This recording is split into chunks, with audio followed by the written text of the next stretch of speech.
It's the FA Cup fourth round preview, and it's the first time ever meeting between Ipswich Town and Maidstone United. And welcome, Alex from Maidstone. How are you? Thanks for joining us on the Ipswich View. Yeah, I'm very well. Being a Maidstone fan, I think everyone can say that at the moment. Kind of just living on a high for the past, well, since this run started, really. So Yeah. yeah, very well. All right, we're going to preview then the FA Cup game then this weekend as you travel to Ipswich, and we'll chat to you first if that's all right, which is unprecedented because usually we get Iain to come in first. But as you are a guest on the channel, we'll have a Yeah. touch you first.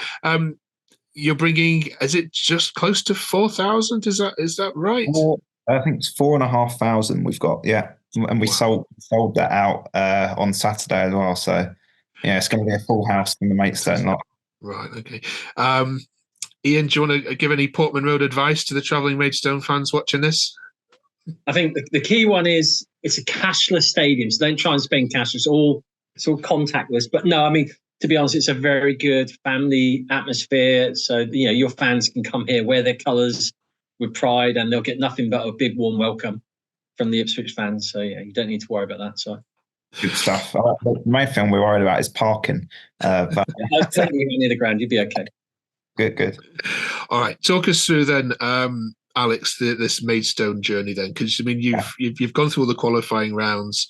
Most of them have been away from home, haven't it? It's only recently that you've. Our first home game in the cup wasn't until the second round, which was Barrow. So yeah, it's four home away games in a row, and then Barrow in the second round, Stevenage, and now Ipswich. So, I mean, we've kind of stepped up our position in every round since, I guess you could say, round two. So we've done a League Two, League One, and now a Championship side. So it's quite the journey so far. Yeah.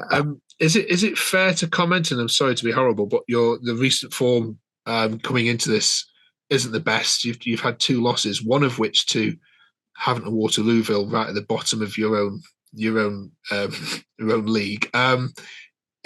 What's happening? Are they just looking forward to Ipswich and forgetting that they've got a job to do in the league? I mean, I wouldn't. It could be a reason. I think it's just been our season overall. We have been a bit inconsistent at times. We did put a great run together. I think September, October time, we got quite a few wins in a row and a couple of draws. But I think since then it's just been 2 wins, 2 losses kind of thing. We've got quite a few injuries at the moment. Also had a suspension. Sam Corn, who's scored the penalty against Stevenage, he was out, and he'll be out for our game tomorrow against Braintree. So just sort of the way things are going at the moment, can't really get a squad together consistently to perform. Yeah, but you're fourth in the league. I mean, Yeovil have run away with that league, haven't they? But you still have aspirations. Is that the aim this season to head up? Yeah, I mean, our season last year was a complete disaster. I'm pretty sure every Maidstone fan would tell you that we were basically bottom of the National League for the whole season. If you told me this time last year you'd be in the fourth round of the FA Cup next year, I'd have been taking your hand off. But no, I think the general fan base consensus is we do want to get back up into the National League, and as you say, the Yeovil have run away with it already. So playoffs is probably the minimum we'd expect. Were you hoping for a big Premier League team, or are you happy with a great footballing side and cup pedigree side like Ipswich? Yeah, well, to be fair, like I did put out a tweet before the draw. I said, I'd be happy if any of the Prem teams or top Championship sides such as Ipswich, Leeds, or Leicester, for example. And when it was getting to the draw, Maidstone still hadn't been drawn out, and neither had really any of the big Premier League teams. I think maybe just Spurs and Chelsea so far. But so I still hope they're not big anymore. Chelsea aren't big anymore. Yeah, tell that to Chelsea. But, when they came out, I thought decent sized stadium. I think you get about 30. You sell out on a match day there, I'm pretty sure most times. So hopefully it should be a good turnout. I'm really happy with the draw. And as you say, Ipswich got good history behind them, and under Kieran McKenna, they're flying. So yeah. Okay, thanks, guys. We'll come back to you in a second. Iain, we're recording this before the Leicester game, so we can't comment on how that's gone. But you looking forward to this one? I am. The kind of like twinge, a little bit bittersweet, having been called into the Maidstone team prior to that ill-fated year where we went bust as a young 24-year-old. But so I've always kind of cast an eye over what the Stones been getting up to. But I think I just love playing these lower teams. It just it's what the whole FA Cup is about. The ability for any team who turns up on a Saturday to be able to suddenly turn up and play against professional teams. And yes, it's not Old Trafford against Manchester United, but the history with Ipswich, the UEFA Cup winners and FA Cup winners, currently doing well. A really good stadium as well. I think it'd be a great day out for Maidstone, and they'll certainly, hopefully, enjoy the day regardless of result. It is a team selection, Iain. What does he go with? Because you've got to have obviously that one eye on the next following games. You've got some tasty fixtures coming up yourself in February. Does he rest half the team, a quarter of the team, or nearly all of it? Well, obviously, Morsey out suspended at the moment. No Hurst due to injury. We're playing players against Leicester tonight who you would potentially see as starting against Maidstone. So we've had a couple of other players start making their way into the squads who you haven't heard of before, who maybe might get a cameo appearance on Saturday against Maidstone. Certainly the team we put out, even from our substitutes, they would start in the majority of championship teams anyway. So it's not going to be it's Ipswich reserves. It'll still be a competitive team. And again, like I think I said last week, the players have got to get match under their belt so they can be match fit, so they can slip into the team as and when. Leicester playing tonight, as we said, we're recording this early. It may well see an attrition on some of the players, and they'll need to rest on Saturday, ready for Preston the following week. You've had a few go out. Charlton have signed Ladapo on loan. No qualms about that, I'm guessing.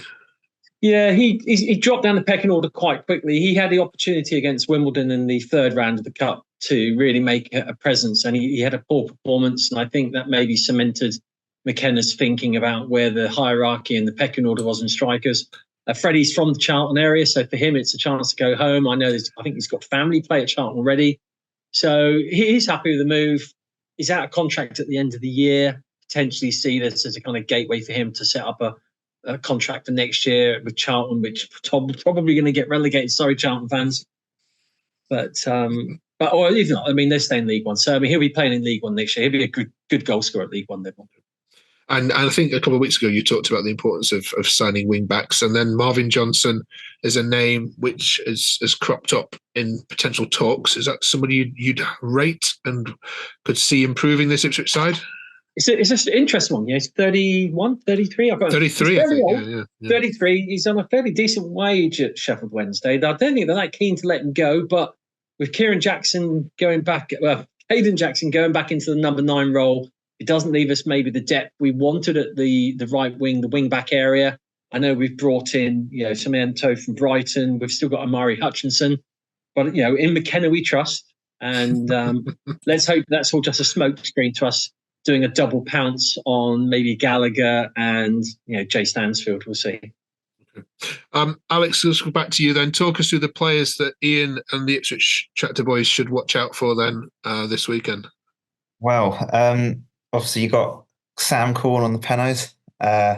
He's pretty consistent on them, so players need to be careful in the box. We do have a good squad. Lucas Coverland is kind of is our goalkeeper. He's quite a showman. He likes to do his thing on the pitch, which kind of gets you on your toes a bit. Liam Soul, I'd say he gave the Stevenage fullbacks a nightmare all game. I would have said Soul Andrew Smith, who we played up top against Stevenage, but he's just announced that he was injured today. So I'm actually wondering who we will play up top now, because we don't really have anyone. Or we got a few loanies, but they're all cup tied, so I'm not really sure who's going to be there. And Sam Bone as well, standout defender, like central midfielder. He's really good on the ball. And the other one I say is Apaya. I think he's actually on loan from Leicester. So he's got some real quality behind him. And I think every time he steps on the pitch, he's a standout player. Okay, and just talk to your manager then. I remember George Alacobi at Wolves and watching him, being a no nonsense player when he was on the pitch. What sort of stars he brought to management?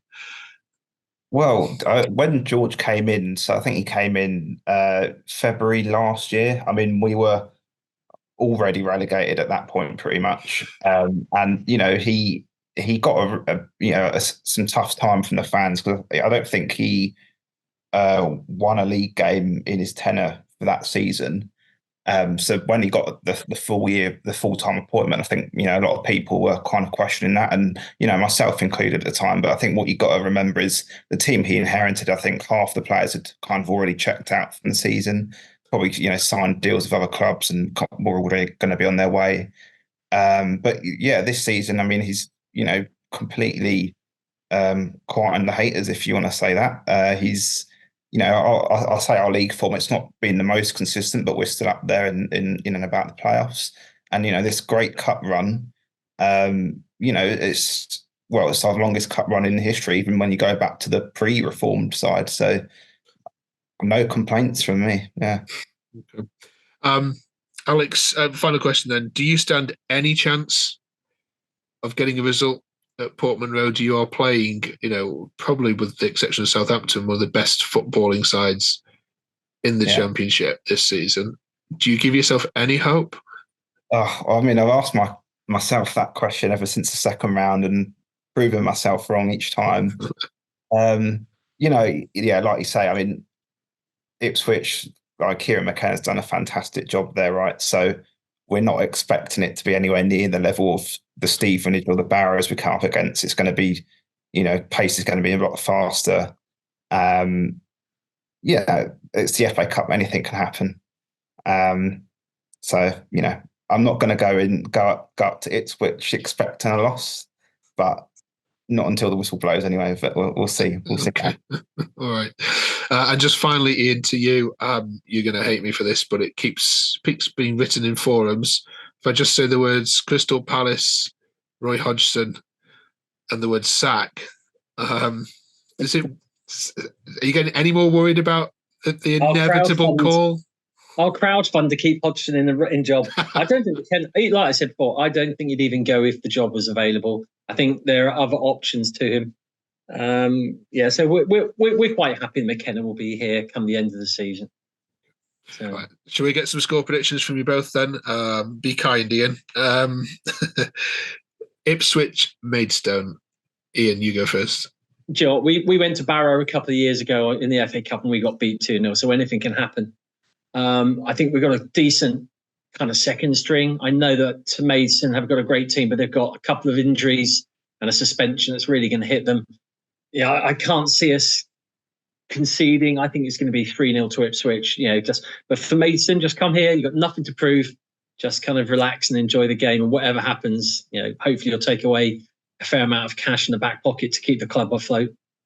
Yeah, exactly. Okay, cheers, Iain. And Alex, what's your heart say? What's your head say? I was going to say my heart says we'll get a 1-0 up there. My head is probably agreeing with Iain, probably be a 3-0 Ipswich. I think especially without us, I can't think of who's going to start up top for us. So I don't know how we're going to get a goal up there, but I mean, we'll see. Okay. Well, listen, Alex, cheers for coming on. Anything else you want to shout out to the Maidstone fans or the owners or the club in general? I'll just shout out George Ellacobi, Craig Fagan, Zach Foster Crouch. All three of them are doing a brilliant role in, leading this club, and the players as well. Like they've, absolutely proven the fans wrong at times. So, it's their day just as much as it is ours. If they lose, they need to get some laps in Moat Park. That's what I used to have to do. Oh, dear. Right. So from one ex-Maidstone player to a Maidstone fan, let's both enjoy the game. Maidstone fans, enjoy your day out. And Iain, we will catch you next week to review how the Leicester game's gone. Yes. All right. Cheers, both. Thank you very much. Enjoy the game. Cheers, Martin.